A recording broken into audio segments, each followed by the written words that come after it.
নমস্কার বন্ধুরা, আজকে আমি তোমাদের সাথে শেয়ার করব চিংড়ি মাছের একটু অন্যরকম রেসিপি। আসলে আমার বর বাজারে গেলে কারো না অকারণে চিংড়ি মাছ নিয়ে আসে। সব সময় আর চিংড়ি মাছের মালাইকারি রান্না করতে ভাল লাগে না, তাই আজকে ভাবলাম চিংড়ি মাছটাকে একটু অন্যভাবেই রান্না করব। তাই প্রথমেই মাছটাকে ভালোভাবে ধুয়ে নিলাম, নিয়ে নুন হলুদ মাখিয়ে বেশ কিছুক্ষণের জন্য ম্যারিনেট করে রাখবো। মাছটা কিছুক্ষণ ম্যারিনেট হয়ে থাকলে এর যে আষ্টানি গন্ধটা থাকে এটা একটু কেটে যাবে।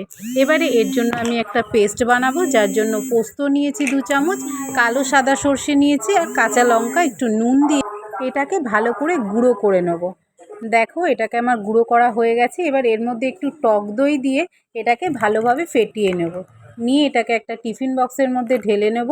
আর এর মধ্যে দিয়ে দেবো মিক্সির ওই বাটিটা ধোয়া একটু জল, তার সাথে দিলাম নুন হলুদ আর সামান্য একটু চিনি, দিলাম একটুখানি সর্ষের তেল। এবার এগুলোকে ভালোভাবে মিক্সড করে নেব। আর যে মাছটাকে আমি নুন হলুদ মাখিয়ে রেখেছিলাম সেটাকে কিন্তু আমি কাঁচা দেব না, কড়াতে একটু সামান্য তেল গরম করে নেব। নিয়ে মাছগুলোকে একটু এপিট ওপিট করে জাস্ট একবার নেড়ে নেব। আমি কিন্তু এটা মাছটা খুব ভালোভাবে ভাজবো না, জাস্ট এপিট ওপিট করে নাড়লেই দেখবে চিংড়ি মাছটা একদম লাল লাল হয়ে গেছে। জাস্ট 1-2 সেকেন্ডের মধ্যেই হয়ে যাবে। এইভাবে মাছটা লাল লাল করে নেড়ে নিয়ে করলে মাছের মধ্যে যে আঁশকানি গন্ধটা থাকে ওটা কিন্তু কেটে যায়। আমি কাঁচা মাছ রান্না করাটা ঠিক একটা ভালোভাবে প্রেফার করি না। তো যাই হোক, মাছগুলোকে এবার আমি ওই ম্যারিনেশনের মধ্যে দিয়ে দিলাম, দিয়ে ভালো করে মাখিয়ে নেব, নিয়ে কিছুক্ষণ রেখে দেবো। এবারে একটা কড়াইতে গরম জল করে তার মধ্যে একটা স্ট্যান্ড বসিয়ে দিয়ে জলটাকে ফুটতে দেবো।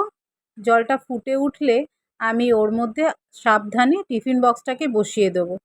এই সময় কড়াটা খুবই গরম থাকে। এইভাবে 10 মিনিট ঢেকে দেবো।